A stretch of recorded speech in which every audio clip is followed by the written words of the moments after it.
Take a listen at the Burkinabe President Captain Ibrahim Traoré badly expose the elites of the world, or rather imperialists, as well as authorities in Benin and Ivory Coast, and the secret agenda that they are pushing by harboring criminals that have been destabilizing Burkina Faso and fellow members of the Alliance of Sahel States Confederation. This is a speech that he delivered on the Thursday of June 11, 2024 during his direct exchanges with Burkina's living forces at the Ouaga 2000 Sports Palace in Ouagadougou, and in which he also delivered an important message on the continuation of the transition, and outlined his vision for the next 5 years, a mandate in which he said he intends to put solidarity, unity and social cohesion at the heart of his governance, amidst the struggle for the eradication of terrorism in Burkina and in the AES Confederation. Merci à tous. Thank you all. Bonjour. Camarades combattants. Hello comrades fighting for freedom, for sovereignty, and real independence. Hello. Bonjour.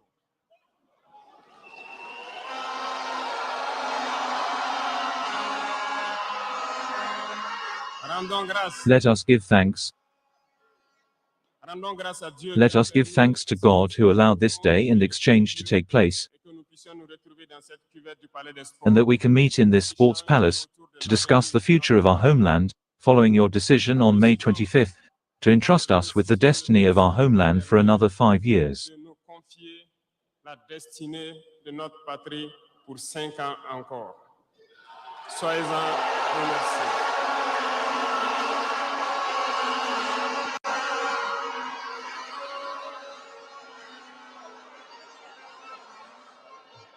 Nous ne voyons pas cela Be part of it. comme un We do not see this as a mandate, but we understood it as a message that was passed on to us. et le message a été très bien reçu. And the message was very well received, and we will do everything to always deserve your trust.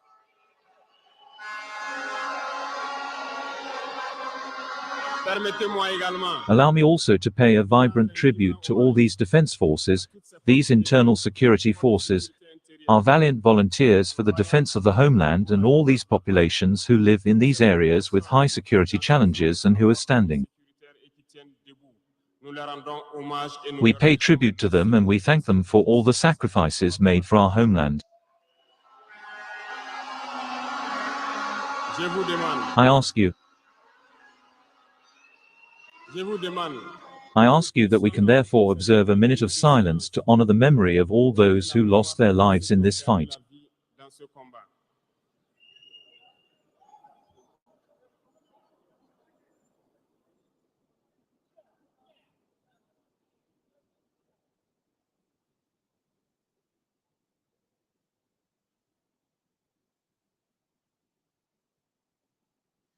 Je vous remercie.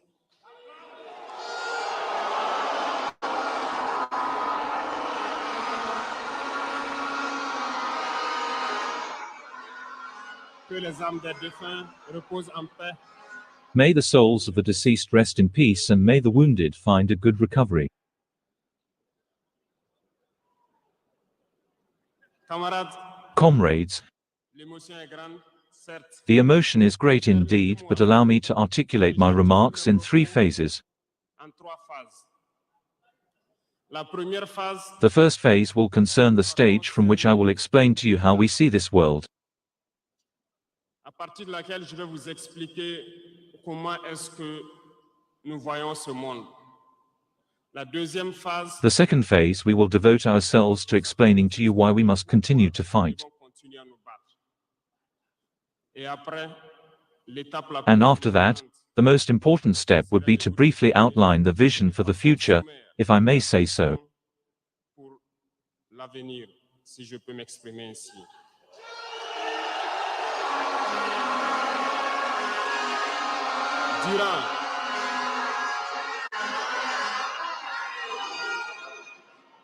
Durant ces 20 et quelques mois, During these 20-something months spent at the head of state, we have had to meet several politicians from all over the world. plusieurs hommes We have met politiques hundreds of diplomats from all over the world. We have been open to all these exchanges, to all these discussions in order to learn from the world, to understand the world. des hommes d'affaires venus d'un peu partout du monde. Nous avons été ouverts à tous ces échanges, à toutes ces discussions pour pouvoir apprendre. du monde pour pouvoir comprendre le monde. Et aujourd'hui, je And pense today I think that the opportunity is very good for me to explain to you what conclusion we have drawn from all these meetings that we have had with politicians from all continents, diplomats from all continents. de tous les continents, des diplomates venus de tous les continents. C'est très important. It is very important.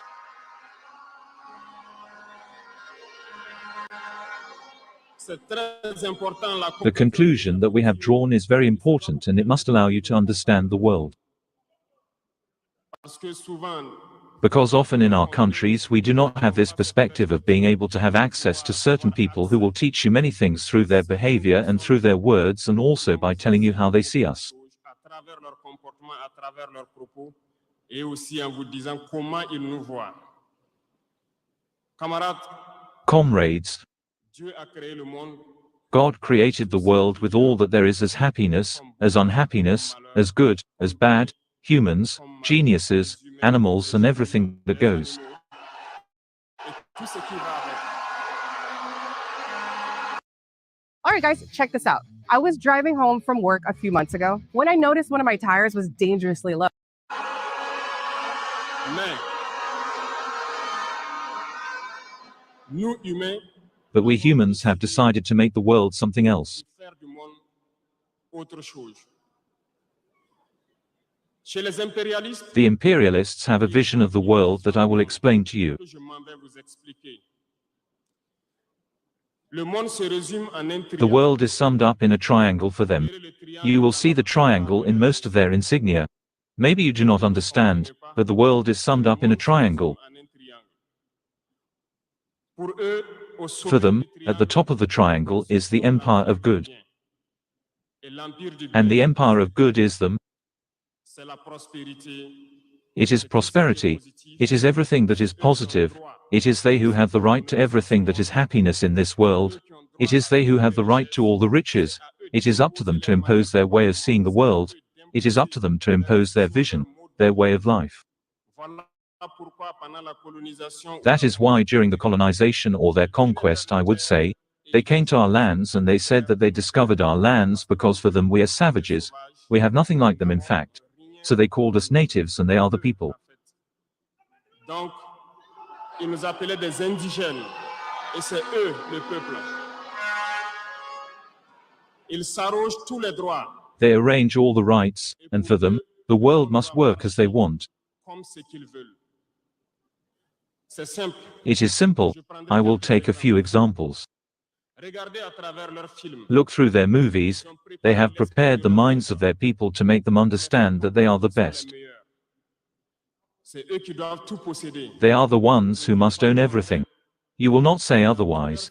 In all their movies that they propagate, you will always find the bad guys. They are either the Russians, or the South Americans, or the blacks who play the bad roles of drug traffickers, pimps, human traffickers. Until the recent past, of course, you will find the Arabs who play the role of terrorists. This is a bit how they perceive the world. Le rôle des terroristes. Voilà un peu comment ils perçoivent le monde.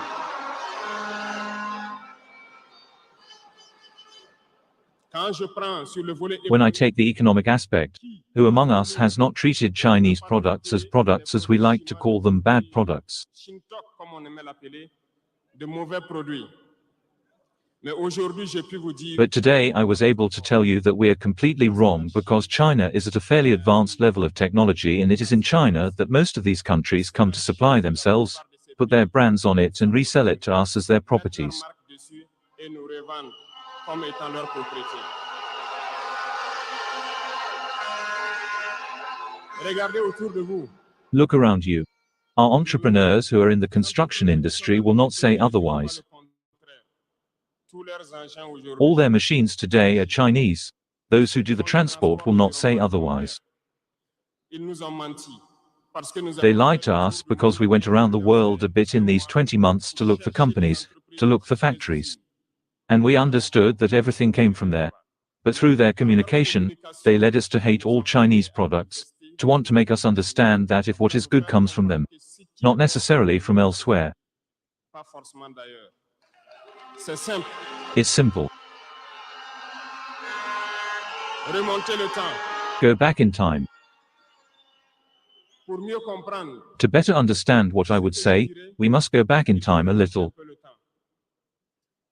et j'espère que certains iront lire. and I hope that some will read who the Tsars, the Mongol conquests, the Persian, Turkish and Ottoman empires were. Turcs et Ottomans. Lisez leur histoire. Read their history, you will understand why the world is made this way. À la base du triangle, At the base of the triangle there are two empires. d'un côté, l'empire On one side the empire of evil according to them, and the empire of slaves on the other side. That is how they see the world. Qui est-ce qu'ils appellent l'empire du mal? Who do they call the evil empire? Those whose origin I just mentioned right away, and I told you to go back in time. Go read it. You will understand why they are the evil empire in their eyes. Combattre l'empire du mal. They fight the evil empire, and for them, the evil empire must disappear.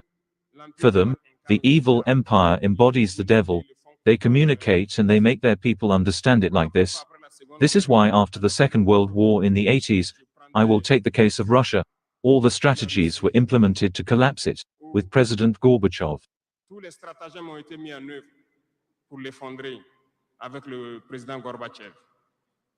Aux États-Unis, c'est le In the United States, it was President Ronald Reagan who was at the helm. trois stratagèmes principaux ont retenu notre Three main schemes caught our attention. So they went to Saudi Arabia and asked him to lower the price of oil from $35 to $7 to sell off the Russian economy. $7 pour faire écrouler l'économie russe. Parallèlement à cela, In parallel with that, the second scheme, n'oubliez pas quelque chose. don't forget something, Ces mêmes personnes these same people who just left Afghanistan, supposedly fighting the Taliban, les talibans ont été reçus par le the Taliban were received by President Ronald Reagan at the White House. They were armed by the CIA. The famous Stinger surface-to-air missiles were delivered to the Taliban to fight the Russians. And later, they come to fight them. supposés les combattre. Allez-y comprendre. Go think about it. Le troisième stratagème, c'est The third ploy was a bluff. The Star Wars, or IDS project. Read it and you will understand why they got President Gorbachev to create the Paulus project that brought Russia down. a créé le projet Paulus qui a enfoncé la Russie. Une fois que la Russie s'est effondrée, Once Russia collapsed, those who claimed to be from the Empire of Good began to curb it until this team came with Vladimir Putin to try to bring Russia back to the surface. monter la Russie en surface.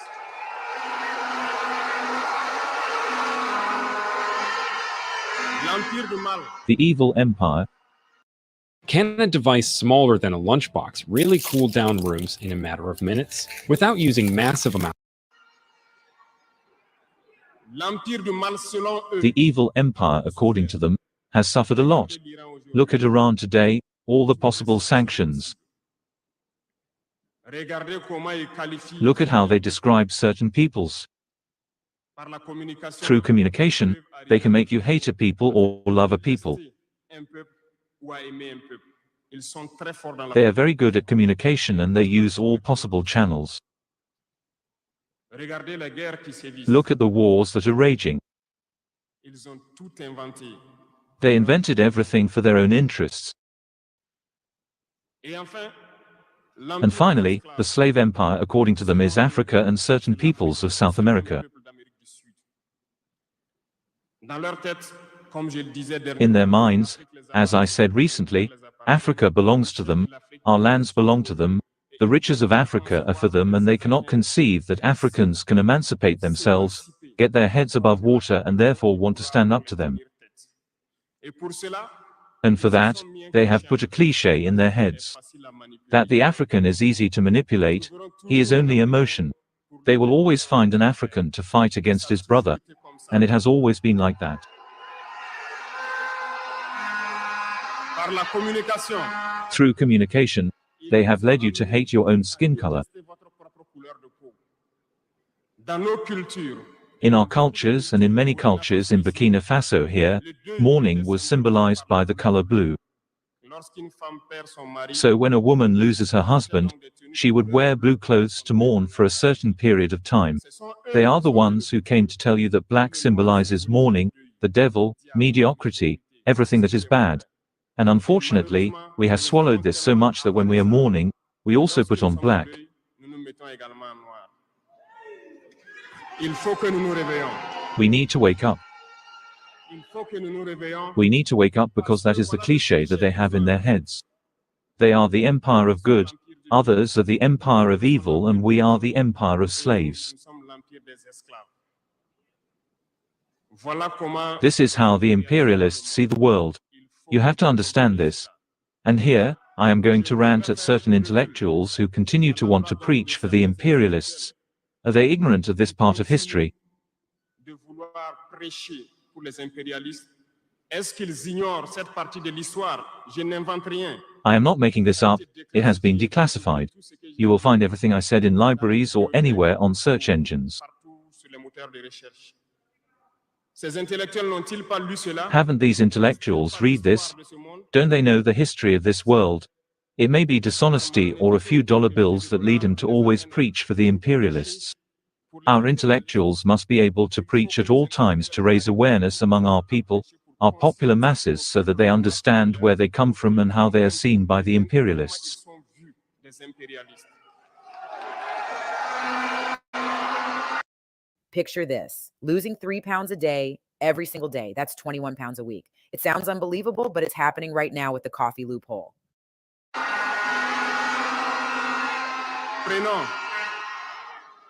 Prenons l'histoire de quelques guerres. Let's take the history of some wars. You followed the Iraq War, a big lie that was invented, supposedly about the possession of weapons of mass destruction. Certains sénateurs Some senators at the level of the United States did everything to have the proof, but they did not get it. Souvenez-vous que plusieurs personnes Remember that several people resigned from the CIA after this war. Evidence was fabricated from all sides. Western secret services helped them fabricate evidence. Et on se souvient And we remember that the same Niger was accused at the time of setting up a fake convention and a fake contract for the sale of uranium to Iraq. l'uranium à l'Irak. C'est le même processus. It is the same process that they wanted to bring the last time for supposedly that Niger sells uranium clandestinely to Iran. C'est dit déjà vu. This is a déjà vu. Ils ont prétexté cela. They used this as a pretext. They had no proof. Even the United Nations finally found that there was no tangible proof of the presence of weapons of mass destruction. But they had their objective. They had to destroy Iraq. They destroyed Iraq. Tout comme ils ont They created the Islamic State, just like they created the Taliban in the 80s. The armies equip them and then they pretend to come and fight them. Understand the game, it has gone on for too long. We have to wake up and understand all this and become aware of our situation and fight for our future. et nous battre pour notre avenir.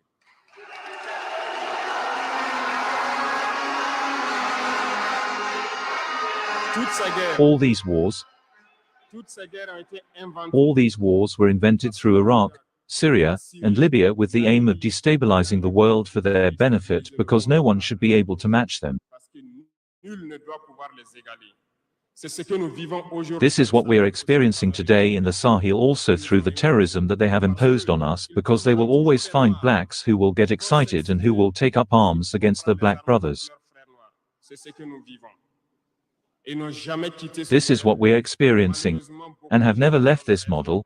Unfortunately, many people agree with them because of a few dollar bills. They sell themselves very cheaply to the enemy, to the imperialist, and they start fighting their brothers. Je voulais faire ce petit I historique wanted to make this little history of the world so that you understand how imperialism sees our world. Ça se résume à ça. It comes down to this little triangle. Après cela, After that, dans cette deuxième phase, in this second phase, I have to explain to you why we have to fight. nous devons nous battre.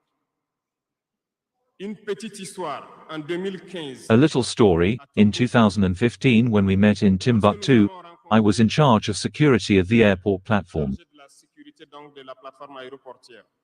Dans les patrouilles, nous avons rencontré At the airport platform, we had so many patrols. In one patrol, we met individuals who were driving around. One of these individuals was one-armed. I made him understand that it was dangerous to hang around the base because they could get killed. He told me that he wanted to get killed, and just wanted to die, J'ai cherché à comprendre leur histoire. and I tried to understand their story. Some were crazy, others were normal, but they were looking ready to die because of terrorism. Ils nous ont expliqué que lorsque les terroristes They explained to us that when the terrorists returned to Timbuktu, one of them who was explaining this to me one evening, the terrorists showed up at his house. les terroristes se sont pointés à son domicile. Ont voulu They wanted to rape his wife in front of him. Il s'est opposé. He resisted, and they left. Le lendemain, on The est next day they came to catch him at home, take him to the public square. They accused him of theft, they cut off his hand, they beat him, and he went back home. parti à la maison. Son fils, qui avait His son, who was 16 years old, who was taking care of his hand, they came back, they raped the woman, they took his son away. Ils ont continué à violer sa femme pendant They continued to rape his wife for days until the woman committed suicide and they took his son away. He has not found his son and he prefers to die. Voilà pourquoi il marche autour. That is why he walks around the base, hoping one is going to shoot him. It will please him. Ça lui fera plaisir. D'autres, Others have suffered the same fate. ils ont été enlevés de chez eux. They were taken from their homes because they refused to let the terrorists touch their wives or daughters. And the next day they come and take them away. They take them to the public square. Et après, ils allaient faire leur They sale. were beaten until they were bloody and then they went to do their dirty work. Ce sont des Many criminels, families have been destroyed like this. voleurs. They are criminals, rapists, bandits, drug traffickers who are armed and who sow desolation in our lands. Ils ne le font au nom d'aucune They do not do it in the name of any religion. Malheureusement, Unfortunately, here in Burkina Faso, some villages have allowed themselves to be compromised by these individuals. I speak from experience. In 2022, I went to search with my unit in a village, and they did not want us to stay there because they were in good agreement with the terrorists. ceux qui m'écoutent, ils savent de quoi. Those who listen to me, they know what we're talking about. Plusieurs autres unités sont témoins. Several other units are witnesses. Certains villages Some villages categorically refused to let the FDS set foot on their soil because they are in good agreement with the terrorists. avec les terroristes. Nous leur avons fait comprendre. We made them understand that there is no possible alliance with these criminals because they are the ones who decide the day the pact is broken. Plus tard, je pense que beaucoup de Later, villages ont compris I think ça. that many villages understood this when the pact was broken. They came back on social networks to call for help. We were there. Mais c'est pour dire, peu importe ce qu'ils viendront vous dire, But it is to say, no matter what they will come to tell you, no matter the possible flattery, no matter the step to the pact, there is no possible alliance with the terrorists. il n'y a pas d'alliance possible avec les terroristes. Il n'y a pas There is no d'alliance possible alliance with these criminals. Ils sont à They are fighting pointlessly.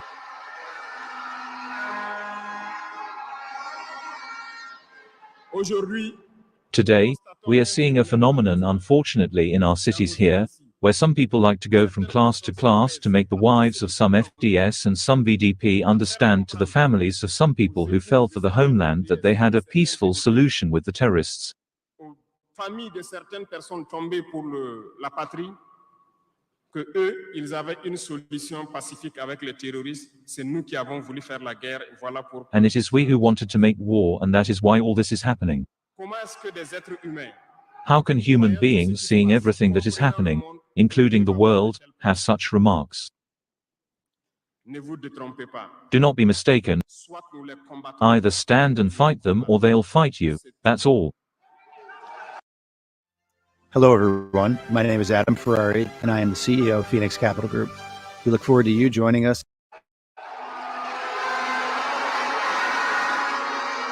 les gens se cachent. People are hiding. Ces gens se cachent soi-disant derrière. These people are supposedly hiding behind a semblance of dialogue or negotiation. Again, they will bring you back to dragging in the mud. This is the objective of imperialism, that the scourge lasts, that it lasts over time, that your states are not structured and that we continue to profit from your wealth. The longer it lasts, the more it suits them. And unfortunately, these individuals who go from course to course play into the hands of the imperialists. If they hear me, let them stop now, because they will go and fight themselves. Nous n'avons pas le choix que de combattre. We have no choice but to fight, and we have opted for the fight, and that is how we will be free. We will be truly independent. Nous serons réellement indépendants. Pour ce faire, To do this, we have taken care to diagnose the deep problem of Burkina Faso. I admit that the problem is real and deep. le problème est réel et profond. Le mal est là. The evil is there. Nous l'avons We have diagnosed it and we are discovering the system day by day. Plusieurs nœuds ont été défaits. Several knots have been undone, but knots remain to be undone because every day that God makes, we discover certain practices. I can understand that for several decades this system has been installed. It has become like a young person in our DNA. But we must therefore allocate to remove this young person from our DNA and be able to build a new Burkina. That is why in the third phase of my speech I will therefore give guidelines in certain key areas. Donc donner des lignes directrices dans certains domaines clés. Nous ne donnerons pas de détails. We will not give details on our program if we can say so, because when the program is known in detail they will put obstacles on our roads and prevent us from achieving our objectives. Des obstacles sur nos routes et nous empêcher d'atteindre nos objectifs. Mais nous pouvons donc nous résumer. We can therefore summarize ourselves in a few words. Parlons donc du domaine de la défense. Let us therefore talk about the field of defense and security, and as you can see, we have opted for combat, Et pour cela, nous avons and for that, doublé presque we have almost doubled the numbers in our armed forces.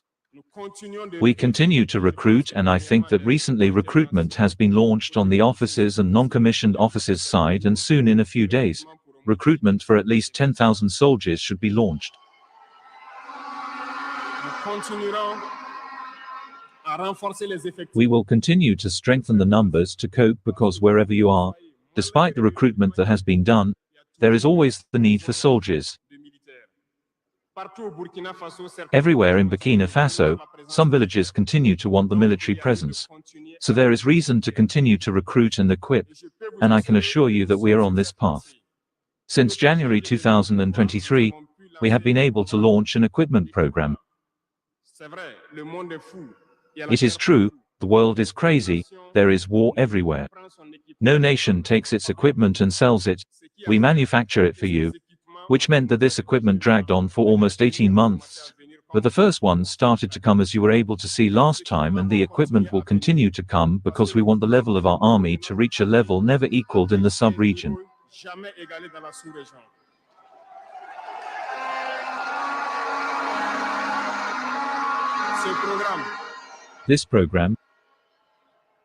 Ce programme, d'équipement This equipment program will continue, and you are the actors of this program, because since we have been fighting, parce que I was able to tell you, these so-called friends of Burkina who have been there for a long time, that they are sucking our wealth.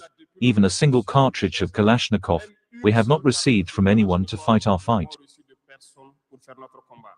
C'est vous qui payez. You are the ones who pay, Et nous continuerons à faire and we will continue to do well with our people to be able to lead this fight. Nous avons des partenaires qui ont We have partners who have agreed to sell us equipment and who have even offered to be able to deliver strategic equipment to us and that we can pay for over time. payés dans le temps. Nous leur en remercions pour We ce thank geste. them for this gesture.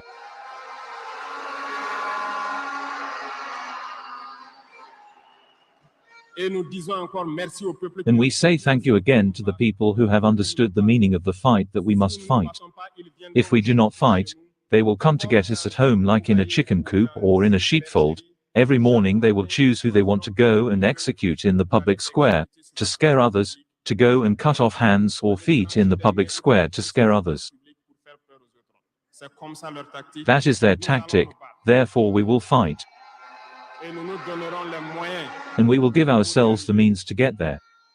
S'il arrive demain, If tomorrow we are stuck in a certain momentum, we will come again to the people and ask for even more sacrifices to be able to reach the objective. pour pouvoir atteindre l'objectif.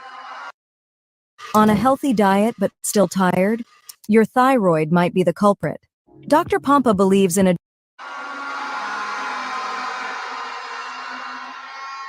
Parce que malgré vos cotisations, Because despite your contributions, I told you earlier, certain powers have refused to sell us the equipment, have blocked the equipment that we have purchased in certain countries because they have the license for certain components. et ces puissances exploitent des minerais au Burkina Faso. And these powers are exploiting minerals in Burkina Faso. I say it here loud and clear and solemnly that it will stop. We will withdraw exploitation permits.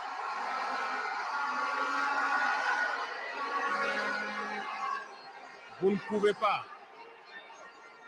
exploiter nos ressources You cannot exploit our resources and refuse to sell us equipment, block our equipment. We will not accept that they wait.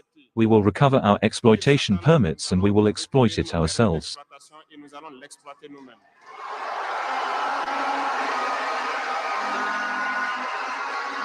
Revenant, Let us return to conclude on the defense aspect. pour conclure sur le volet donc de la défense, nous n'allons pas trop nous étaler là-dessus. We will not dwell on it too much, but know that everything that has already happened, the men are being trained on it, other equipment will come and we will wage this war. Et cette guerre, nous allons la mener. Beaucoup de stratégies ont été déjà écrites. Many strategies have already been written and we are adapting them as the enemy behaves.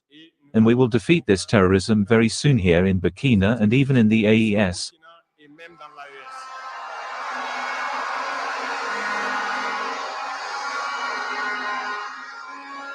Pour ce qui concerne As for the areas of public service, for a long time we spent the time warning a certain number of acts, but we understood that the phenomenon is so deep. Mais nous avons compris que le phénomène est tellement profond.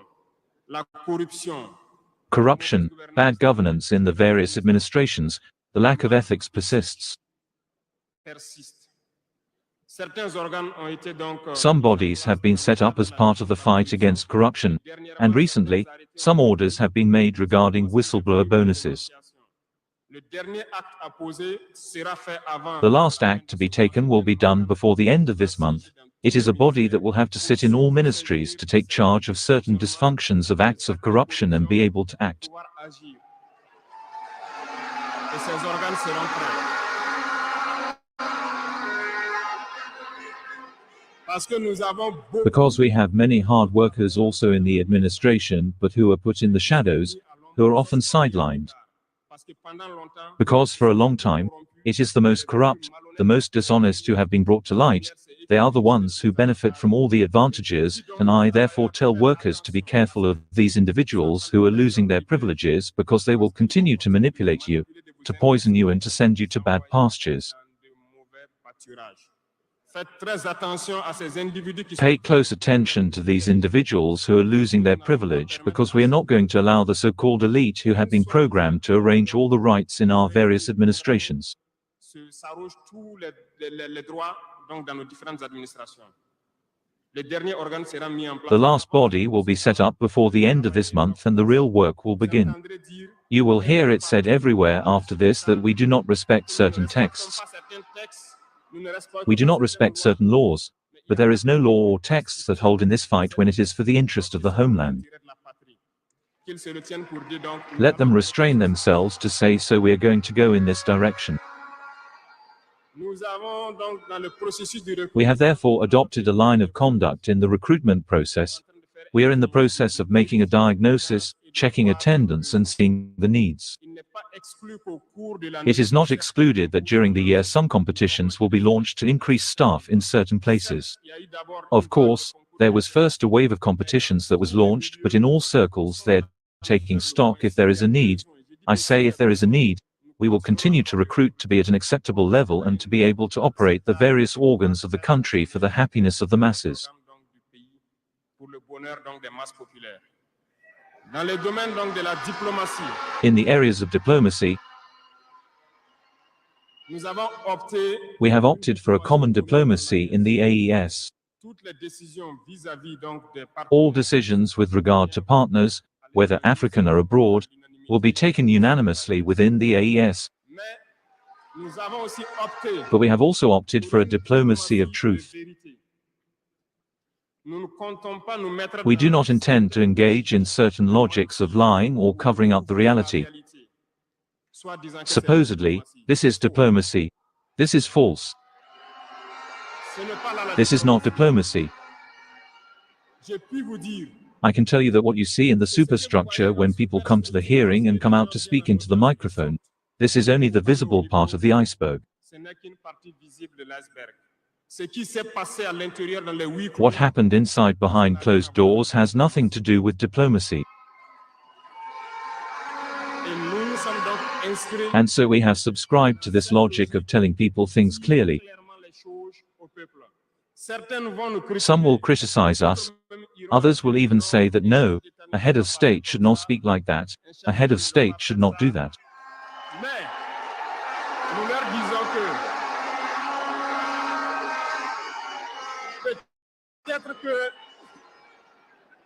peut-être que ces gens qui critiquent de cette But we tell them that maybe these people who criticize in this way when we tell the truth, maybe they have a school where they learned how to be a head of state, how a head of state should be. Otherwise, I have not yet seen this school. Je n'ai pas encore vu cette école. Et pourquoi? And why? Why do we have to necessarily look like others, do like others? We want to create our model, our identity. And I think that the Burkinabé by definition is the honest man. Et je pense que le Burkinabé, par définition, c'est l'homme intègre. Nous voulons la vérité. Et lorsqu'il y a We la want the vérité, truth, and when the truth comes out, even if we have made mistakes, we must have the courage to come and tell you on this side we have made mistakes. We ask for forgiveness. If you forgive us, you forgive us.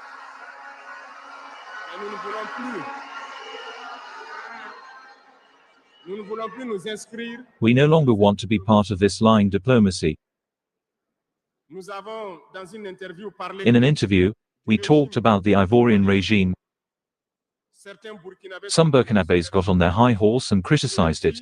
I say it, I insist, and I persist. We have nothing against the Ivorian people, but we have something with those who run Côte d'Ivoire. avec ceux qui dirigent la Côte d'Ivoire.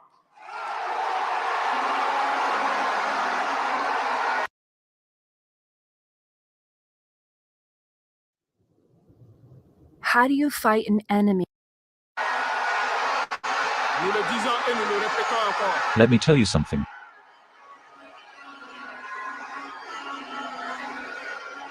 Laissez-moi vous dire quelque chose. Let me tell you something.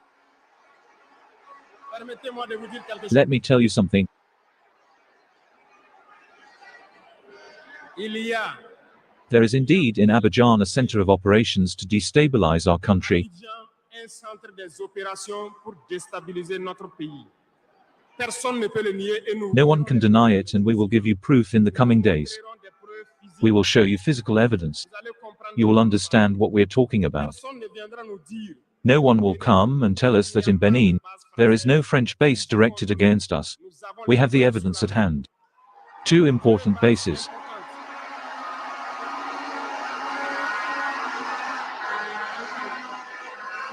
Nul ne peut le contester. No one can contest it, and I challenge them, and we have nothing against the Beninese people too. Here we have a problem with the policy of the Beninese leaders, Les dirigeants béninois. Et nous le disons haut et fort. and we say it loud and clear again.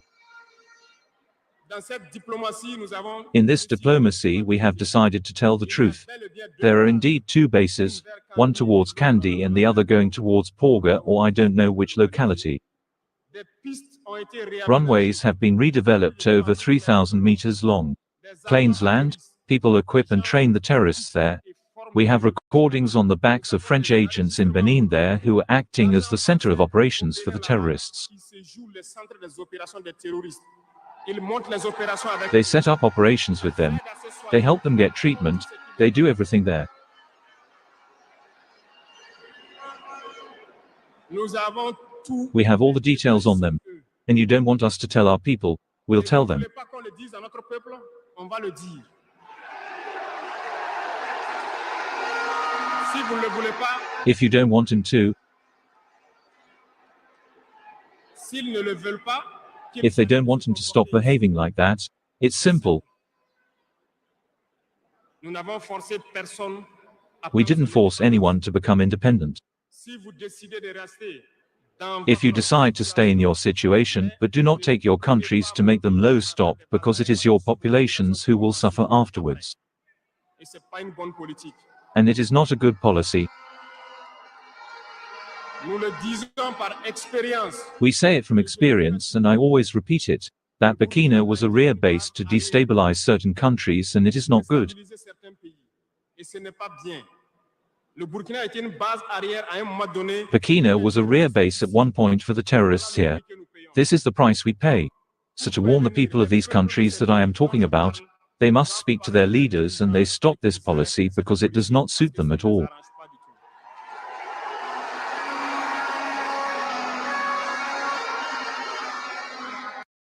All right, guys, check this out.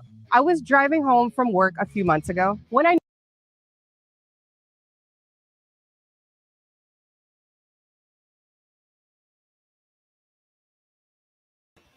Hi guys, welcome everybody. Kenneth, Victory, welcome, welcome. Greetings everybody. Hi TikTok, guys, share. Like the video, share. My question still my question is still, what can Nigerians do to move forward? Which way Nigeria? And I'm very sure I'm not even going to repeat all the atrocities that we have heard and seen happen today in Nigeria. I don't even want to talk about it because every day is one thing or the other. It's a back to back. There's no time, there's no time to breathe. They're just bombarding Nigerians left, right, center. Did you guys read about the school that collapsed on kids? Did you guys see that? Yeah? And the thing is that when parents are taking their kids to school, they no fit talk say they no notice say that building dey wobbly. That's the thing. But you know what? For the respect of those that have passed, let me not say anything. Let me just keep quiet. I pray that their souls all rest in peace. It was totally avoidable because the school cannot say they don't know that building is not standing strong. But I digress. There's a lot that we need to talk about today. I'm going to do my best. But I want to play a few videos for us before we get into the real conversation. Okay? So I want to play some of Ndene's video. I don't know. Nobody has still answered my question, though. I'm still asking, which way Nigeria? What can we do to move Nigeria forward? What can we do in light of everything? How do we unify? How do we put our differences aside? How do we put our religious and our ethnic bigotry aside? And that attitude of I'm better than you. How do we put it aside and work for the common good of Nigerians? Every day is one thing or the other. Every day. Something is happening to Nigeria right now as I speak. Something is happening. What do we do to put an end to all of this? We don't have elders anymore. We don't. Even the ones that we do, those ones they've been silenced. It's only you have to be dancing after these people for them to even, they just recently named the National Theatre after Wole Soyinka. That's payment for all the propaganda and the mayhem that he has contributed to as well. Anyways. AFRICOM. By the way, I'm sure you're aware of this. They've been, since the 70s or the 80s, every successive government that comes into Nigeria, the US ambassador goes to him and presents a proposal to site a US military base in Nigeria. That's correct. Every successive government. It's happened. In fact, when it happened in Yar'Adua's period, the pressure was so high that the VOA actually publicly reported it.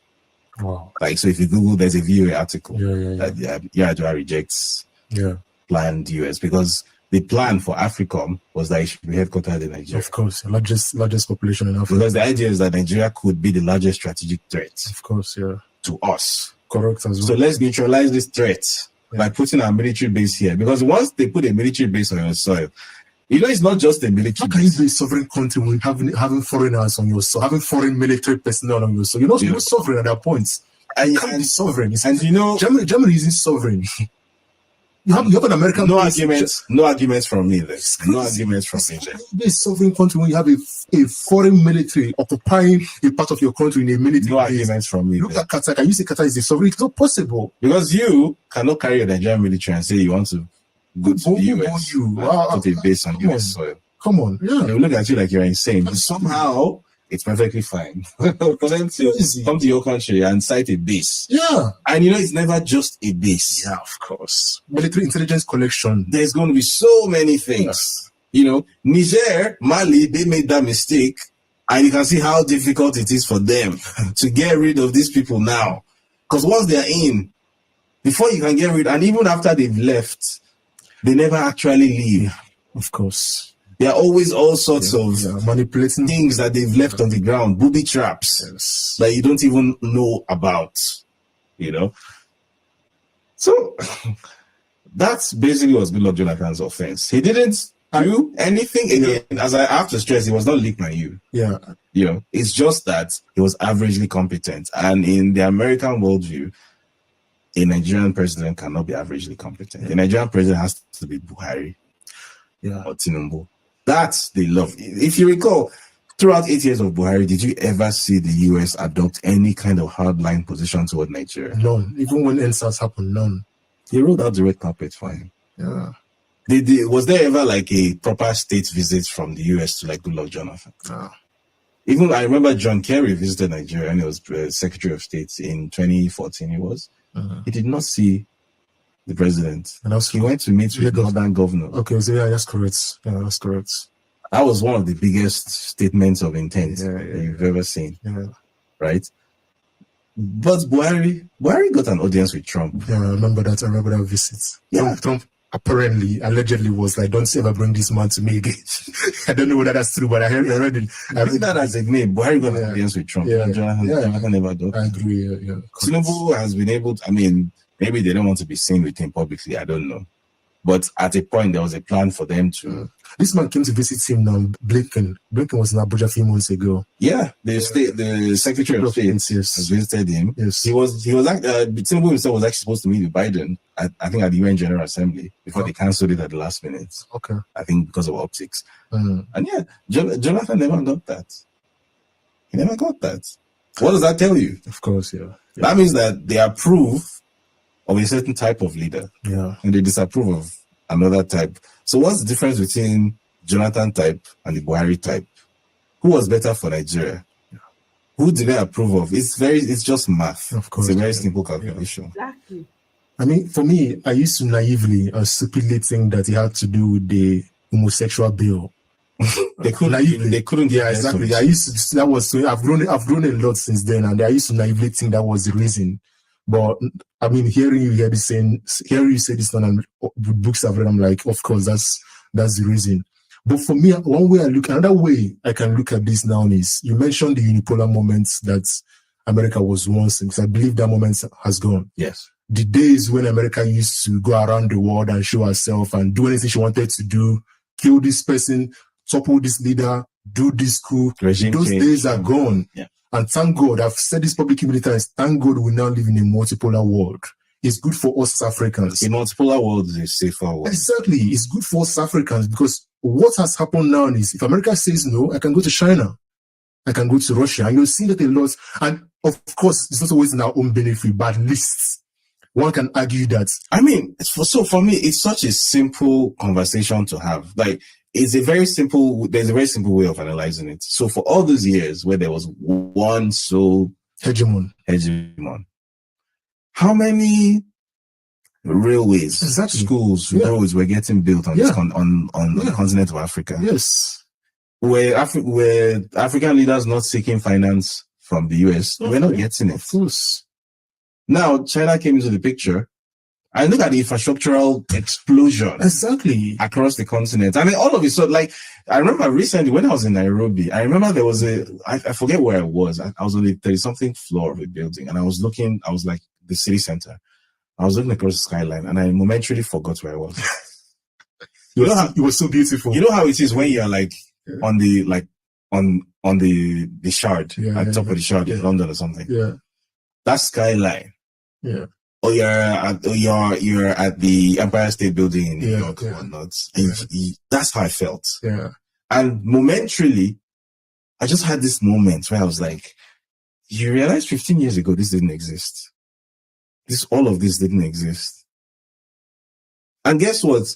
Whether it was a loan, it was not a loan, it was China. Exactly. Without China, the amount of economic growth we're witnessing on the continent wouldn't never happen. Nothing. 100% agree. Yes. In so many ways. Dude, the fact that Nigeria now has 120 million internet lines, without Chinese technology, that wouldn't be possible. The bulk of Nigeria's telephony infrastructure, especially digital infrastructure, it's Huawei technology. Even down to the business. The smartphones. Techno, Yes. Those are the affordable smartphones. Of course, I was this. Yes, correct, 100% correct. Because left to the US world order, they'll just be Apple and Samsung, which I mean, like 10 people in Africa will be able to afford. Remember how it used to be? Where this used to be a status symbol. Of course. Once upon it. I remember in 1998, my sister came back from the UK. She was a student at the University at Queen Mary. It was then called Queen Mary at Westwood College. It's now Queen Mary University. And she had a Nokia 2310. I remember the first time I played Snake. I felt like I was in a cockpit of a spaceship. It's like, it was just so mind blowing to me. And, you know, look at this now. Yeah. There's almost nothing I can do on my laptop that I can't do here. Exactly. Like, yeah. This phone, like, has done things. It has been to places. Maybe it's even better than the iPhone. I agree that the camera on the one. Guess what? Yeah. It didn't, how much did it cost? So I bought it in Nairobi. It didn't cost up to $300. Yeah. Yes. Yeah. I totally agree. Without the entry of China, like, in my opinion, the most significant event that has taken place in world history over the past 50 years has been the economic rise of China. It has changed a lot of things, especially for us Africans. Yes. I mean, if you are, the last time I did, and I'm going to keep on citing Kenya as an example, because of all the African countries I've been to, that's the one that I think has the biggest chance of becoming Africa's first properly developed country, right? And I'll explain why later. If you're coming from the airport, maybe you're going to like Westlands, which is like the upscale part of the city. It's at the other side of the city. Previously, that was like a 2-hour slog across. So if in Lagos, it'd be like going from Murtala Mohammed Airport to Ajah. It's a crawl. Yeah. Now, there's something called the Nairobi Expressway. It's a raised expressway. It's 27 kilometers long. You pay 300 or 500 shillings to enter. If you have if you have the card, you don't need to pay. You can just think and it opens automatically, and you just fly from one end of town to the other. Guess what? Built with Chinese financing. Or the Nairobi-Mombasa Standard Gauge Railway. Previously, getting goods or people from Nairobi to Mombasa. Mombasa is the port city. Nairobi is the capital, which is inland. So getting things from A to B was like a 7 or 8 hour road trip, and the road is very dangerous. Yeah. It's a 4-hour train ride. High speed, very comfortable, air conditioned, have meals. Like, it's beautiful. Yeah. Chinese financing. Of course. And then somebody will come and tell me, oh, well, Chinese debt trap, diplomacy, yeah. But the thing is, you had all those years to offer your alternative. Yeah. Where was it?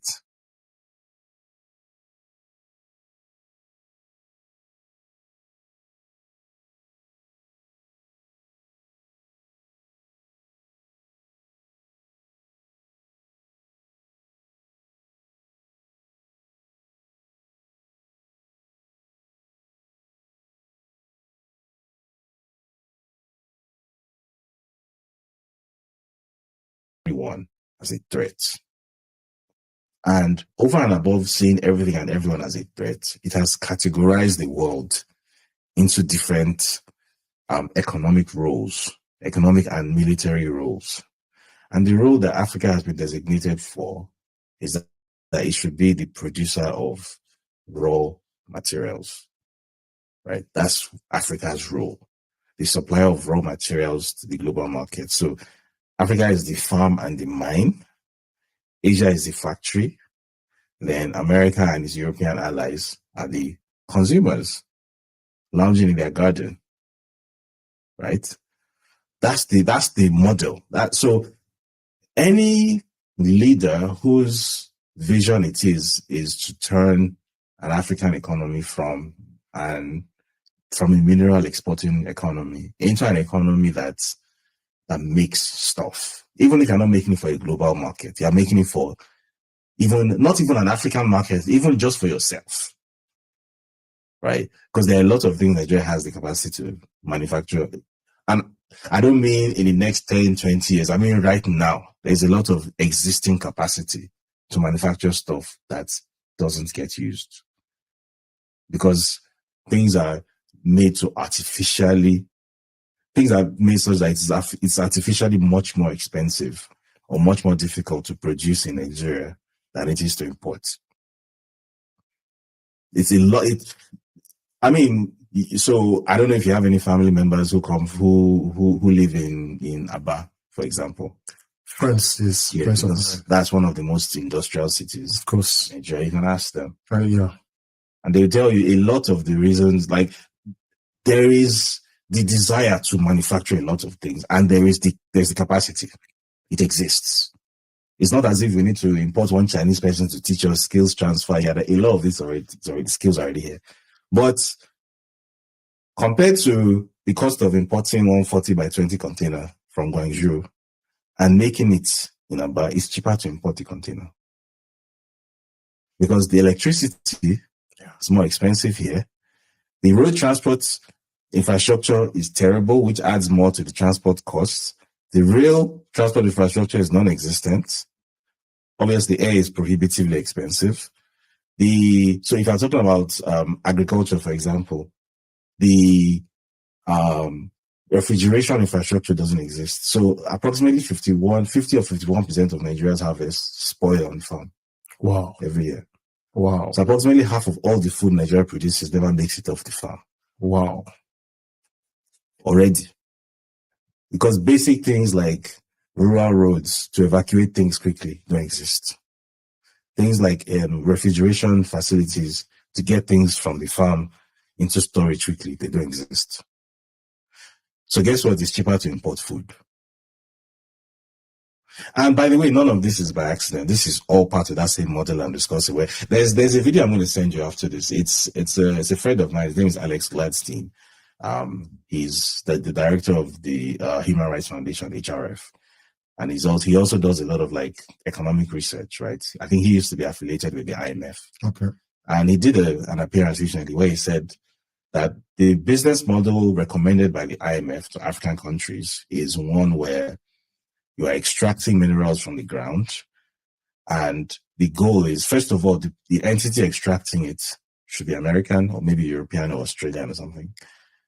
The extraction should be as fast as possible because you want as little benefits as possible to accrue to the local economy. So there's no beneficiation. So if it's crude oil, it's just extract it, which is one of the reasons why, for example, all international oil companies in Nigeria love offshore extraction.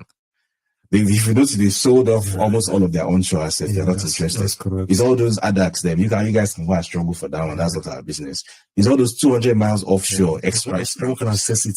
Yeah, that's the one they want because they can extract it. There's no local community there to worry about. As they've extracted it, it's going straight to the ocean. Nothing. So the only small benefit Nigeria will get from that is whatever they declare to you as your share. Like what's it called, royalties. Yeah. And it's what they tell you. Because you yourself don't know. So if they tell you that you're extracting 1 million barrels per day, they might be extracting 3 million. You have no way of knowing. It's just what they tell you that you will take. Which is why, despite all the issues with militancy and what, those guys will never leave Nigeria. They will never leave. Of course. Nigeria is way too profitable for them.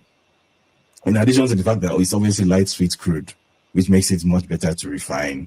It's the best grade crude globally. There are so many reasons why they are just not going anywhere. So the model is extract it quickly with as little beneficiation as possible, with as little benefits to the people on the ground. Wow. The agricultural model that is recommended by the IMF is you people should grow cash crops that you can't eat. Yes. So rubber, all those, cashew, you can't eat that. Of course. Those are cash crops for a global export market. And then the stuff you actually need for food, like wheat, import it from Europe. Rice. Exactly. So by the way, none of this is a conspiracy theory. It's on public record. I agree. I mean, I read the same kind of books you read, so I know I'm 100% agreement with you. It's on public record. These are documents. And by the way, these are the same kind of policies that led to what happened in Kenya. Because if you read that finance bill, which by the way was basically written by the IMF, as you may be aware, grows crops. The clauses in that bill, if you're writing a bill for the purpose of destroying wealth in an African economy, that's the bill you would write. Let me give you an example of a clause in that bill. So And by the way, this is first-hand information from Kenyans who were involved in the process of opposing the bill when it was passing to parliament. You're a family patriarch, right? You inherited family land from your father. Maybe you have a son, you have a child, you intend to pass your land down to your child, right? You're not going to sell it. Your child will not sell it. Your ancestors did not sell it. Your land is like your biggest asset. You can borrow against it. Yeah, of course. But you're not going to sell it, right? Now, according to this finance bill, when you are passing it down to your son, or when you die, your son is inheriting it, your son has to pay a tax that is a percentage of the assessed value of the land. Meaning that, so if the land is worth 100 million naira, and you're passing it down to your son, let's say they assess the tax that is recommended, let's say it's 15%. Your son has 15 million naira. This is unheard of in Africa. It doesn't happen in Nigeria. To be able to keep his ancestral land. And if he doesn't have that 15 million, then they will sell the land and give him the balance so that they can, you understand.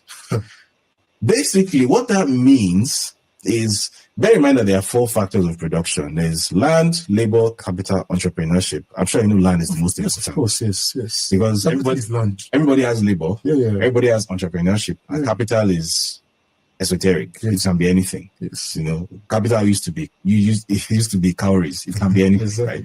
Land today. Exactly. Land is the main factor of production. If you don't have land, you cannot build wealth. Yeah. Simple as that. Of course. You are taking land away from people who are trying to build wealth in the poorest continent in the world. That's crazy. And the IMF wrote that document. Why would they write such a clause?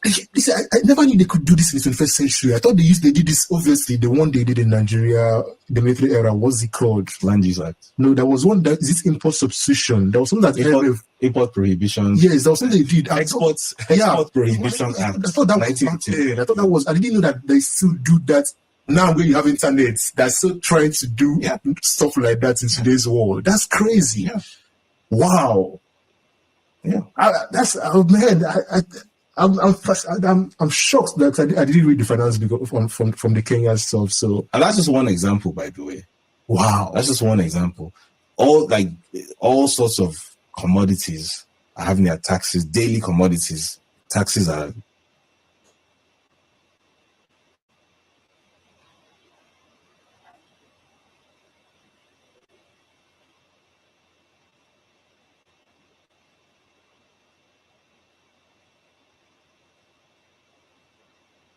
Guys, can you hear that? Oh my God.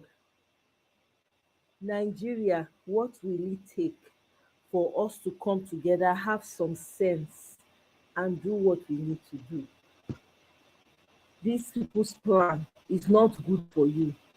I have been saying it. The target is your land. By the time they take your land from you, 9 people I go declare. Right now, it still looks like film trick. People are just casually looking at this whole thing and not doing anything about it. Well, okay. Oh. The David Udayin's video is almost 3 hours long. There's no way I can play all that. I don't intend to be here for that long, but let me play something else. Okay, let me skip this. 1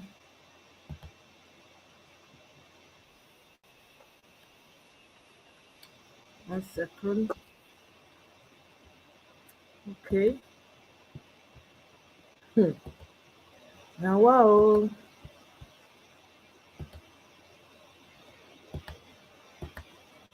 By the way, thank you very much, Kenny, for sharing these videos with me. I really appreciate it because we need to be hearing these things. To my conservative friends right here, they always tell me the problem is high taxes, but they're wrong. The real problem is not the high taxes themselves, but the fact that they are not even really funding the government. So who's financing the government? Government is financed by treasury bonds. And who buys the treasury bonds? Mostly the Fed. And how does the Fed buy them? By printing money. But what backing does the Fed have for that money being printed? The Treasury bonds themselves. So basically, you finance the government by printing money out of thin air. Someone could ask, well, so if the government can print unlimited amounts of money, why do they collect taxes? The answer is simple, but it's very shocking. The real problem is that you pay high taxes only to uphold the illusion that you are funding the government, which you are not. When I talk to my conservative friends right here, they always tell me that. Wow. A lot of things are being exposed this time around. Who no go go? Who no go no by force? You can't pretend that you don't know what's going on. Africans need to wake up. Africans need to wake up. These people do not have a good plan for you. They don't. In case you are wondering, they do not. They're coming after your lands. You know, you can, wherever you are in the world, let's say things go bad for you, you can go back to your village, stay in your grandfather's house or great-grandfather. Even if it's a mud house, you will have somewhere to put your head. Do we know if Agbado has signed the finance bill? We don't know. We don't know. We are here. We don't know yet. You know how they do things in Nigeria? They would have signed that thing into law, right? And then they will now push it into the news. Oh God. Oh, yeah. We listen to waiting one of the senators talk. First tonight to those allegations of palace intrigue that are swirling around the presidency of Bola Ahmed Tinubu, allegations that are coming from none other than the chief whip of the Senate, Ali Ndume, who's a member of the president's ruling APC party. Senator Ndume says the presidency has become like a besieged fortress threatened by all kinds of plutocrats who, he says, have caged the president and are transmitting lies back to him and bypassing those like himself who can tell the president the true state of affairs in Nigeria. To hear Senator Ndume, an immense manipulation is taking place in the presidency amid a gathering storm of insecurity, the dramatically rising cost of living, growing hunger in the land, and the spectacular inability of the administration to address this multi-headed crisis. The president, Senator Ndume said, was not in the picture, has no idea what is happening outside the presidential villa, and is unaware of how angry and politically volatile the country has become. So how much is Senator Ndume's urgent call likely to strike a chord with the Nigerian people and ginger up decisive government action to prevent what he says could be a humanitarian catastrophe? Let me ask you a quick question. What if you can start and grow your own profitable business? Well, for more on this, I'm joined now in the studio by the chief whip of the Nigerian Senate and senior member of the ruling APC party, Senator Ali Ndume. Thank you very much indeed for coming in. Thank you very much, Charles. Lovely to see you again. Yeah, it's been a long time. Indeed. So according to you, a troublesome situation for President Tinubu, and very strong words from you in reaction. Tell us more about why you've decided to launch this broadside against the presidency. Well, first of all, let me honor, as you rightly said, I'm supposed to be one of the top member of this government or the committee. And most importantly, I have this relationship with, personal relationship with Mr. President dates back long. We're very, very anxious, looking forward to what and believing in what he said, the renewed hope. And when he came on board, you can see he's somebody that is very anxious about, and that was why he is used to taking some bold decisions.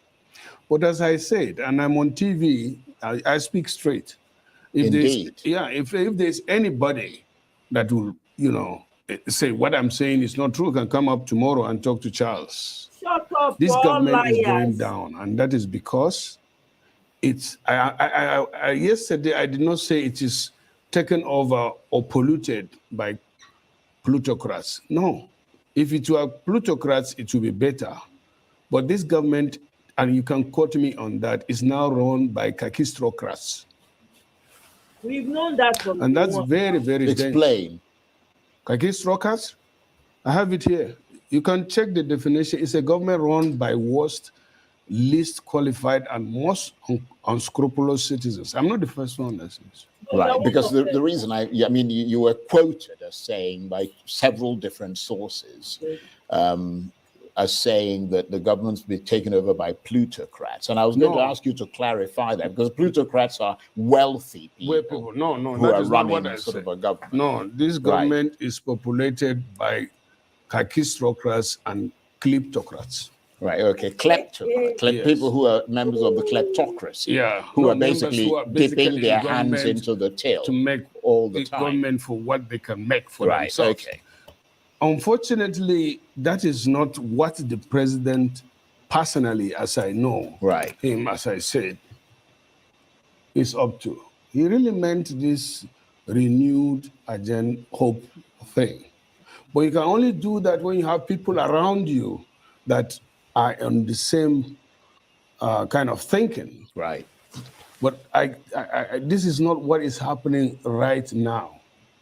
And as you can see, 1, 2, 3 incidences where when the president realizes, he is not ashamed of taking decision to correct it.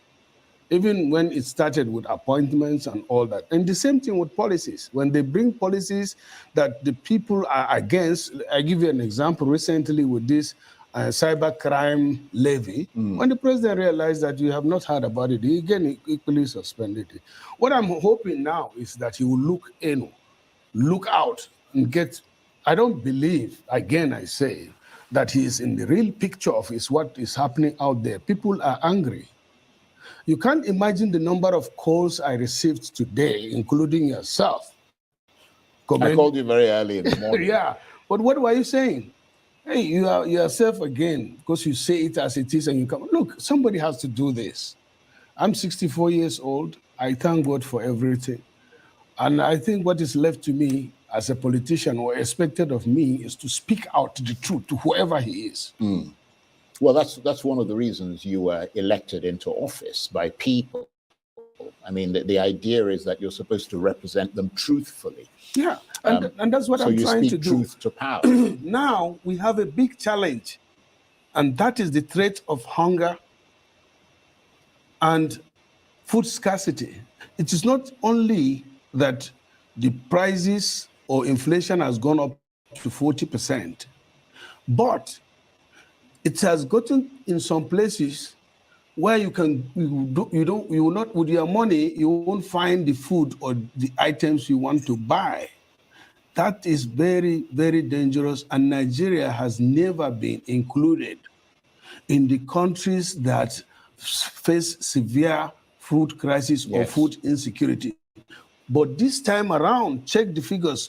Recently, published by UN, World Food Program, Action Against Hunger, CADE Harmonize, they rank Nigeria as one of the hotspots. And for people like me, I have to be scared. As I told you, I'm 64 years old with 10 children and 20 grandchildren. I don't have passport or visa to anywhere.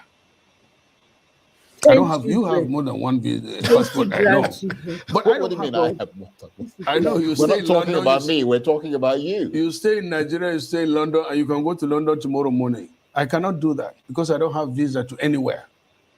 Yeah, but I'm sure you wouldn't have too much of a challenge getting a visa. No, you have to get. You have to apply. No. But let's focus. So this is a very serious and scary situation, and most importantly, why I'm so scared is if those in power do not allow the president to know the magnitude or get informed about it so that they do something, then you get worried. It's like now, Charles, we are here and the cloud is gathering. I don't understand. And I say, Charles, it's going to rain. You say, no, don't worry. Who he was the one who supported Then the last that is scary. president. I think you've made some The very Walking interesting Dead points president. there. On the other hand, of Kidding course, me? These people will the come on people national who are TV and in be the pretending president's and lying and mocking the backyard, if you like, inside the presidency, would make the argument, would dispute what you're saying. They would say, for instance, that the president has been holding a meeting about the minimum wage thing with labor union leaders today. Surely he must know. No,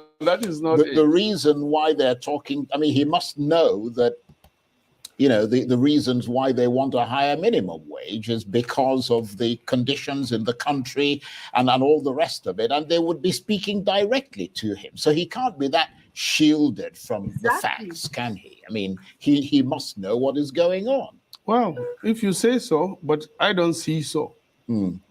Or anything the president does is something that can be seen. If you know the president before now, then you know that the whole scenario has changed. This is somebody, he stays in Lagos. If you go to Bodilon, anytime, any day, anytime in the night, you can go to Bodilon 2 o'clock. And in most cases, you find President Bola Ahmed Tinubu, you know, receiving people in and out. If you come to where he stays in Abuja here, Lagos, in the Lagos house, you will know from when you take a turn whether he's in town or not, any time of the day. There are times you can go there 3 in the night and you meet him there. Before, But now, if you go to Villa, the front of Villa, it's like a graveyard because they don't allow anybody to go and see Mr. President. Well, let me take you up on that because you suggested that the government or the presidency, indeed the presidency specifically, has adopted a closed-door policy. And that even ministers and members of the National Assembly, presumably like yourself, are struggling to engage with the president. I mean, that sounds pretty serious, doesn't it? Yeah, it seems, but that is the truth. The only thing, you know, the news media put certain things not exactly the way. So now that I'm talking to you, hear it from the horse's mouth. Absolutely. In every government, it's like that. You have the gatekeepers. Those who want the president to know everything and to have other opinions would even encourage those that matter in the government to come over because, during Buhari's administration, which I thought was not that good. But if you compare this now to Buhari's regime, you will give Buhari a thumbs up. Because some would say that would be rather difficult to do. You know, because at least he opens up, people come to see him. I'm quoting, you quote me, and if it's not true, I don't speak just like that. Right. There are some ministers don't have access to Mr. President. The only access they have to Mr. President is when they are maybe invited, and some may not be invited. Or when they go for council meeting. And you know, when they go for council, by the time the president goes in, all of them are seated. And the president is the first person to leave. You can't say, I want to, no, that is it. There is a procedure. And then the SGF, who is supposed to be the clearing house, I don't know about him most lately. But I'm telling you, Charles, I won't come to the TV or even in private lie. So have you had a challenge in seeing the president yourself personally? Well, let me tell you one thing. The president severally, if we meet in the public, he will say, Chief Ndume, why are you not coming? Why am I? And I said, no, Mr. President, when you look for me, I'll be there. Did you say to him, well, he's not allowing me to come in? I said it once to one of his staff, that they are the people that are keeping us out of this place.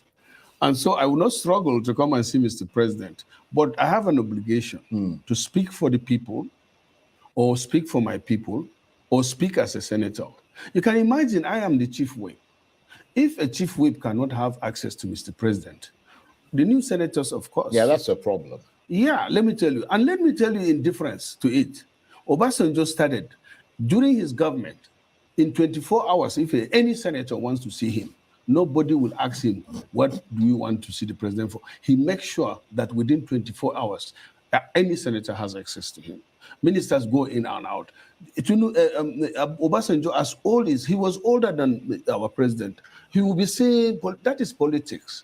You talk to the people, hear from the people. But now, to me, it seems besides shielding Mr. President, they always give him assurance that everything is out there, is all right out there. And that is not the case. But is it really his aides? Because, I mean, if we look back, for example, at the whole process that brought President Tinubu to office, I mean, even Arise News had an issue at one point trying to convince him to come to the, to come to a debate, to a town hall meeting, to all these things. I mean, he seems to have a proclivity away from that kind of thing. I mean, can you blame it entirely on his aides? Well, I mean, he doesn't seem to want to engage with the public in that way. Knowing him personally, I don't think. I want to say, I said it before, and the Arise TV always, and the leadership, you see, there are some TV stations that have mindsets about the government. I'm coming here because of you. And knowing that you are an objective, renowned television journalist. Otherwise, if you put it all together, I would say that Arise TV is anti-APC, You can't say it's pro-PDP, but that is, And so when you don't have people, when people don't want to be arguing, it's not about Arise TV. TVC is virtually owned by Mr. President. But do you see him on TVC? No. So it's not like he is against but I know you were just making a suggestion, but clearly Arise is not anti-APC or anti-any party. Okay, I will agree with that because of you. No, but it's true though. Okay. I mean, we just don't take sides with anybody. Okay, so let me try to be as objective as possible. I agree with that. Yeah. But let me also say that there are some people that are introverts. There are some people that are extroverts. Right. There are people that can talk anytime. I was a teacher, now politician. And I am your friend. You called me this morning, and I had to come. I didn't plan for it. I don't have anything. And I appreciate that. Yeah. So don't blame the president for that.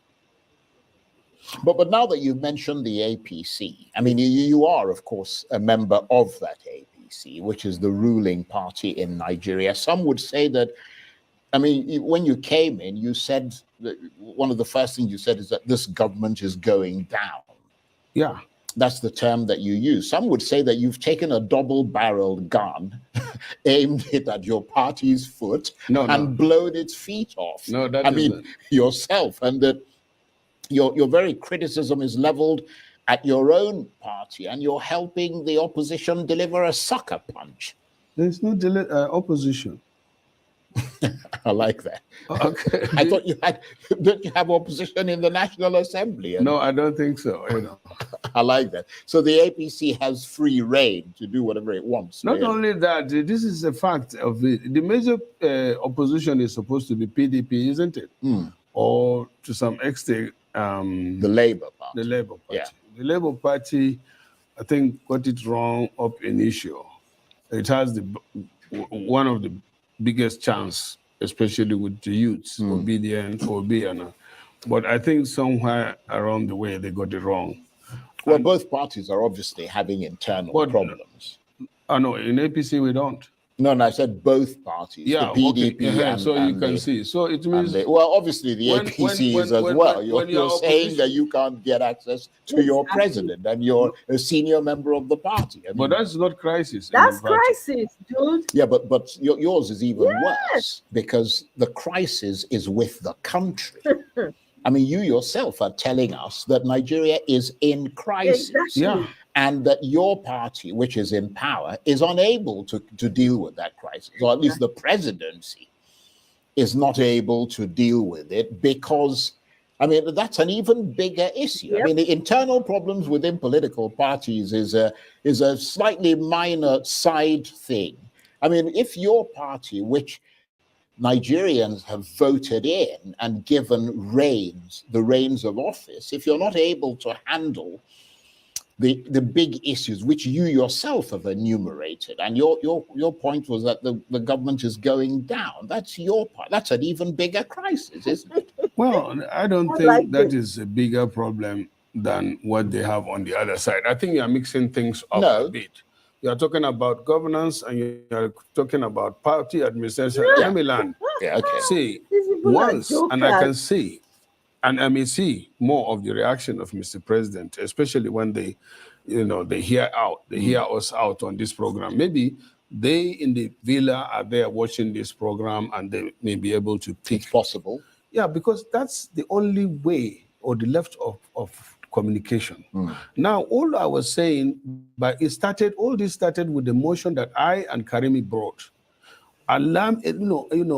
Giving us alarm, telling the government that, are you aware that the United Nations has statistical figures that 82 million Nigerians will face acute hunger?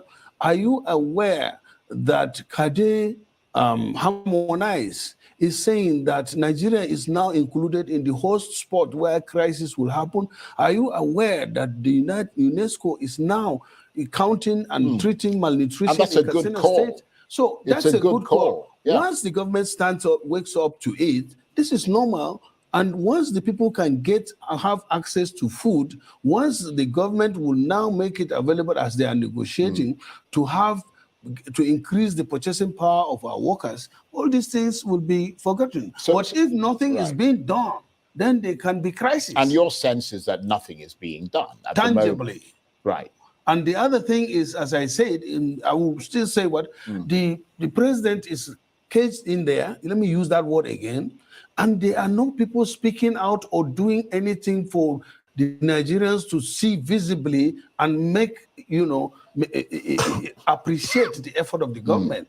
For example, now we are faced with climate change palaver. The rainy season in most, especially in the north and other elsewhere, is hazy. But nobody is telling people what needs to be done and what the government is doing. Nobody is talking to the people. That is a problem. That is my concern, as I said. Yeah, well, some would argue that that's not entirely fair because you've got the agencies. I mean, that are in charge. Well, the National Emergency Management Agency. You've got the Ministry of Environment.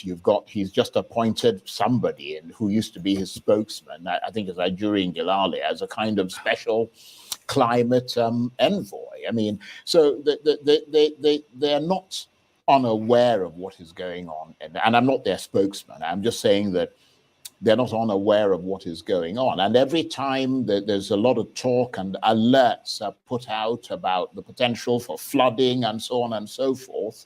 So they do try to draw the attention of people to things. But what I wanted to ask you is that looking at the things that you've pointed out and the way things are going at the moment with the economy, and with the fiscal situation in this country, the people, as you said, clearly feeling the pinch of it as inflation goes through the roof. Do you believe we're going to see real growth in this country anytime soon?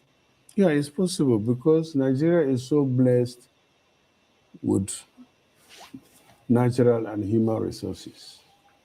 But no matter how blessed you are and how much... You have to harness those resources. That is the problem now. Yeah. And that's why we are calling on the president to harness those resources. Absolutely. And if for you to do that, you must have people out there that know Nigeria in the first place.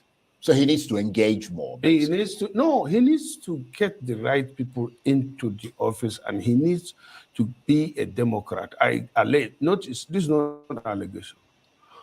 I said this government is dominated by khaki strokers. People are jokers. And kleptocrats. Yeah. He needs to dominate his government. But that's always been the story of Nigerian government. He needs to dominate his government with Democrats. Right. The people that worked for him to be elected. The people that will realize his dream. The people that will look at him in the face and say, Mr. President, this is wrong. Let's do it this way. And he will argue. And he's that person that takes superior argument. But when you gather kleptocrats and you gather kakistocrats, the end result is what defines them. And your point is that this is a bad time for that to happen because the country is going through a major economic crisis. And the government also inherited a very bad situation. Yeah. So you need somebody that is decisive like him. The same but it is not inherited enough to be strong and be decisive. Of course, when you take any action, there must be consequence and there must be something that you need to do. So, like now, this removal of oil subsidy. Let me tell you that he abruptly announced this removal of oil subsidy, and I supported him because I was thinking that there is going to be a program that will take us out of the hands of these few people that are, draining the economy in the name of subsidy. And the savings from that will now be utilized for the people. And I'm saying that instead of fuel subsidy that you remove, then you engage in other subsidies that are important, like food stamp, like, making food available. And that is not by doing palliatives. Palliatives are temporary measures. So if you have experts around that knows these things, then you will not be, overreacting. Instead, you will be managing the situation and carrying Nigerians along. Nigerians know the situation. It is not peculiar to Nigeria only. It is worldwide. The issue of hunger is worldwide. So if Nigerians are made to know that this is a problem that we have to face collectively, Nigerians are good. Well, I don't know, maybe you can actually enlighten us, because, you're a member of the Senate. You're a senior member of the government, and you're privy to things that a lot of ordinary people are not. It's been reported, for example, that, because you mentioned the oil subsidy, that fuel suppliers are being owed more than $6 billion, which has gone up considerably from the $3 billion they were owed in April. That is according to Reuters news agency, which says that the NNPC is struggling to cover the gap between local pump prices and international fuel costs. And that means that there is a subsidy that is being paid to cover that shortfall. As you know, as you said, after President Tinubu announced an end to fuel subsidies last year, pump prices tripled. The NNPC was forced to put a cap limit on fuel prices because of the rising cost of living. And that cap, added to a crash in the value of the naira, essentially allowed subsidy to return. That's the story that's coming from experts. And according to those industry experts, that subsidy, which we were led to believe, and you're pointing to, we were led to believe has ended, is going to cost at least $3.7 billion this year. So back to square one, in effect. Well, Charles, I must confess that I don't talk ignorantly or from, I'm not an expert in the petroleum industry stuff, and I was not expecting us to discuss this subject. No, it's because you brought it up. But you don't have to dwell on it if you don't want to. We can move on. Not that I don't want to. I always want to talk from the background of knowledge and facts. Yeah, I understand that. But as I told you, I one time asked initially the GMD of NNPC now that, wait a minute, you said we'll be saving 1 trillion by removing the oil subsidy. I said, where is the money? And he said, there's no money. I said, what? What do you mean there's no money? He said, no. Before the removal of the subsidy, what they're facing is that they have to borrow, or they are running at a loss. So they have, so basically whatever monies are there will just go to fill those gaps. Yeah, fill those gaps. If they recover and there is profit because they are now a corporation, they will pay the money to the government. And I say, wow, so why are you asking us to make sacrifice? And immediately after that, I was thinking that the Nigerian government, and I still argue on that now, that we are talking about fuel subsidy. Now we have problem with food. Why don't you introduce food stamps? Food stamps? I'm yet to hear that. And the Senate People passed a motion that I brought that they should introduce food stamps. Food stamps for and what? Look, let me say here again, this subsidy matter is not the problem. It is how it is being managed. Right. It is overwhelmed by corruption. But if not, Nigeria, check, the American government right now is subsidizing about 18, have 18, Why are you 13 comparing yourself interventions, with America? Nítorí Ọlọ́run. excluding fuel. You have fertile soil. But they subsidize Everybody agricultural can farm. products. Yeah, but they Why have are the you money to do comparing it. I mean, yourself with America? the reason No, why America everybody I don't want kept you. talking I don't want you to say removing that. subsidies No, was I don't because want- they said You just Nigeria said couldn't it afford it. I don't want you to say Yeah. that But- because but- let me right. give you this. Now So it is that's why I say I disagree kleptocracy. with You that. people are practicing. In the whole world today, after Japan, and America is the second largest or highest Both debtor. of illiterate They and borrow clueless to numbscholars. to do what government But they is have supposed enough to do. goods and Nigerians, which services. way? See, but you can't and get enough enough of food and services. of an economy It doesn't matter for me. to offset that. Wait, what is Yes. wrong with borrowing if it will be useful to the people? My Oh problem my with borrowing God. is that if some people borrow that money to steal it and take it back to those people that gave us the money, that is where the problem is. But in America, I said they need to subsidize food, they need to subsidize transport. There's nothing wrong in subsidizing transport, food, and some other important things, basic needs of Yeah. the people. But given all that you've said to us, and a lot of what you've said makes a lot of sense, and a lot of it is very important to point out. I mean, the cumulative effect of all of this is that there's a deepening sense of grievance, and you pointed that out, on the part of ordinary Nigerians, because they're bearing the brunt of this. But also, you hinted at the fact that all that could potentially increase the chances of instability in the country. Yeah. Can you expand on that? Well, my fear, as I told you, is that you can ask people to be patient, to be tolerant, but if they can't get one square meal comfortably, or even struggle to get one, and where you have, I hope you are aware, and that's why I'm worried, that looking at what has happened in Kenya. Our local news keeps us informed when others won't, but it's under siege from big out-of-state media. Hi, Nigeria. And even looking at what our youths are posting in the social media, looking at their actions or the threats. And then, when I call the people in the villa, I don't want to mention name, but me, I don't fear. If it gets to that, I said, are you aware? And I sent the message out to them. Are you aware that people are very angry out there? Are you doing something about it? And the response is that, yes, we are aware it's the work of opposition. Can you imagine? I say we are finished. Because no opposition would want to bring down the roof of the country on itself. Because they are in the country. So if the country collapses, is it only going to collapse on the ruling or the governing party? No. So when people in power start responding like that, then I'm worried. I'm worried for this president. I'm worried for myself. Well, there's problem out there.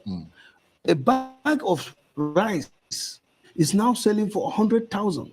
A bag of maize is selling for 100,000. My wife was telling me that a basket of tomato is about 100,000 too. Onions. Every food is going up, the price. Inflation is 40%. The value of an naira is going down. And then, not only that, when you tell people in government that, hey, people are hungry, angry, and they are preparing, or there are signs that they will revolt, you say, no, don't worry about them. That is very, very dangerous. And I hope this will be, to me, God will exonerate me because I told them. And many Nigerians today told me and encouraged me to come for this year program, speak out on our behalf. And that's why I was elected. If the government doesn't do anything, there will be problem. Well, on that note, I want to thank you very much indeed, Say you no go chop. Say you no go chop bulala, you go chop all of una. Only you, 10 children. Which job, which business, what enterprise do you have? How are you having 10 children and being a minister? What were you doing before you became a minister? What were you doing before you became a minister? You are just coming now to be talking blah, blah, blah, blah, blah. When your brother Buhari was there, we did not hear your voice. We didn't see you people. You people were clapping after him. Sai Baba. Sai Baba. That's all you people were shouting. Now, Boo Boo is there, even though we did not vote him. You are not coming. You are even afraid to talk. Why did you even come for the interview? Look at your face. There's fear. You are coming to talk about it was not Agbado that created the problems, not Tinubu that created the problems, but it is the same party. It was your party, APC, with Boo Boo as president, that was president. And guess who brought him in? The same Tinubu. You are not coming to tell us that is what you people are. Hey God. Well, all of Funa, nothing will exonerate you. Everybody will chop bulala inside this matter. You people are not afraid. You can feel the thickness in the air. You can sense. I'm very happy that you guys pay attention to social media. I am very happy that you guys are listening. Nobody is happy. When the kasala go boss, nobody go scot-free. Makuna dey there. You are coming to lie to the people to say he doesn't know what's going on. Tinubu does not know what's going on in Nigeria. Tinubu does not know what's going on in Nigeria. You people, that's how you people protect nonsense. Only a few people have access to him. How can only a few people have access to a man that you people supposedly supported and voted for? How is that possible? Who are you people telling that lie to? Because you don't have access to him, you are coming here to come and make noise. What do you want the Nigerian citizen to do? And by the way, a total of roughly 721 billion naira paid in cash bribes to public officials. You are part of the public official. If we now ask, how much did you collect out of this 721 billion? You guys successfully sent out the small investors that were left in Nigeria, that was even providing hope for the Nigerian economy. You guys successfully bankrupted them. They left. They didn't have a choice. The only one that I'm very happy about is that BlackRock has gone. That is my own. If you know, you know. BlackRock left. I'm very happy about that one because we have no business having them in the country. Anyway, when Buhari was there, none of you came out. It was Buhari that devastated the economy to this point. When your brother was, this is the problem. He's my brother, so I can't touch him. He's my brother. Let's protect him. Look at you people now. Look at where you are. Your brother that said after he left office, he said, well, if you people don't allow him to stay in Katsina, he will go to Niger. He cannot go there now. He should, if they're born and where, make it cross, enter Niger. Everybody go chop bulala. I never know anything that they do. You are coming to complain about the same party that you supported, your own party that ravaged the economy. Nigeria was hanging on a thin rope. You are coming to cry nonsense, egbere tears. Who are you? You are talking about, oh, I'm honest. Honest to who? When Buhari was there, what did you say? What did you do? If you guys had dealt with Buhari at that time, we will not be where we are today. You carry the thing. The man did not win the election. You go connived behind and gave it to him. Look at the economy now. People are unaliving themselves on a daily freaking basis. Every single day. Look at the school, secondary school that collapsed in Plateau State. Over 200 people unalived. One woman had 4 children gone. All her 4 children. And they were all preparing to write NECO. Is it NECO they call it? This new WAEC thing that they do or whatever. 4 of her children gone just like that. The woman could not survive. She too collapsed and she went. Her husband too, the same thing. So a family of 6 on top of the 200 students that were unalive. Are you people for real? You are coming, you are shaking. Una never, when Nigerians go start with una, oh my God. This is why I'm asking, what will it take for Nigerians to unite? You guys can postpone your bigotry and say, okay, you know what? Yeah, we don't like each other. We agree. We are from this tribe and from this tribe. We don't like each other. Let's come together to fight this common enemy. And then we can resume to addressing each other from tribal bigotry. What will it take Nigerians to do? Look at what Kenya has been able to achieve. Kenya, they press their president neck. The man not be clear I take dissolve all the cabinet. Now you elect the cabinet, I be not be you elect them. Now you don't know say there be fraudulent people when you elect them. They can't go, they find bodies of Kenyan people for where they go dump them for near police station. The people are pissed. They say Ruto must go. Nigeria, when it start, oh my God, you know say Nigeria thing they always different. Once they start this thing, now hey God go save you now. You're talking about so why are you coming to tell us you don't have visa? You want us to believe you? You want us to believe you? You people who have wealth, no enterprise. If they ask you now, what were you doing before you became a minister? You cannot say. You people be having children up and down. You cannot say. Now only this government work now they seated chief. Okay, more na even give people peace of mind. More na even help the people know. Una go they squeeze their neck, they squeeze the day when Nigerians go wake up. Now here we go there, we will be the storytellers. We will be the story because the people are angry. They are sensitizing themselves right now, in case you guys don't know.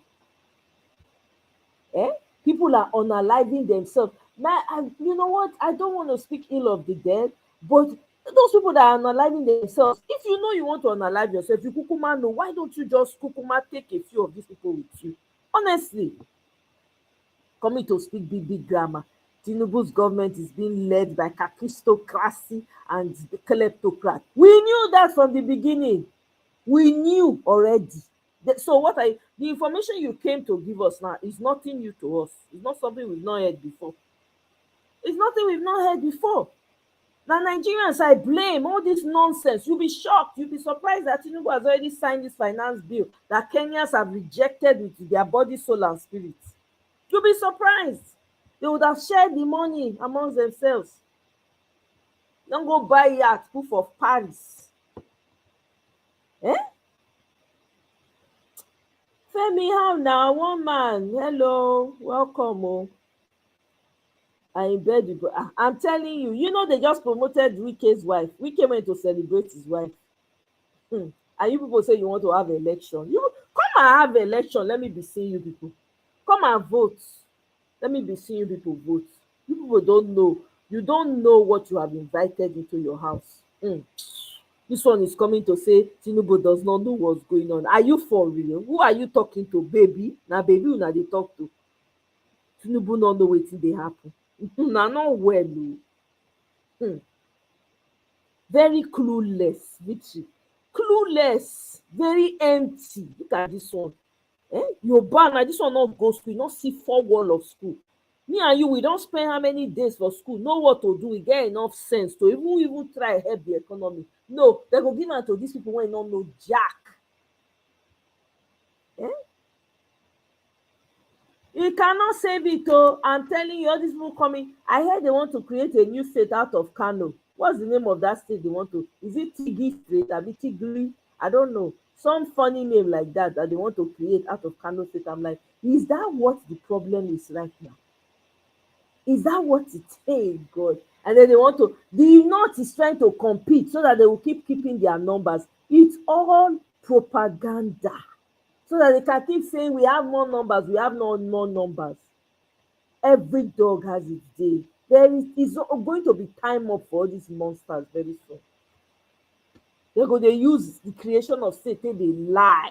Because they don't hear now say they want to create a normal state. Hey, they too, they want to create it. These people, there's nothing is working up there. I don't know, did any of you listen to Ireti's interview with Parallel Facts? I didn't have time. I don't know if anybody heard anything or she said anything. I didn't have time to watch her. I'm just so upset with all of those people. I'm disappointed, greatly disappointed. And to me, they don't have anything to offer. So I'm not even going to waste my time. Like I would always say, my question remains, what can Nigerians come together, unify themselves, and find a solution to this Nigerian problem? Can they? That is the question I need for you people to take home with you tonight. It's Friday. Let me go and enjoy myself, soft life tonight. Yeah? You guys, thank you so much for joining me. I really appreciate it. Thank you, thank you, thank you. Kene, thank you. Femi, long time. Thank you. Victory all the way. See you guys on my next one. Bye.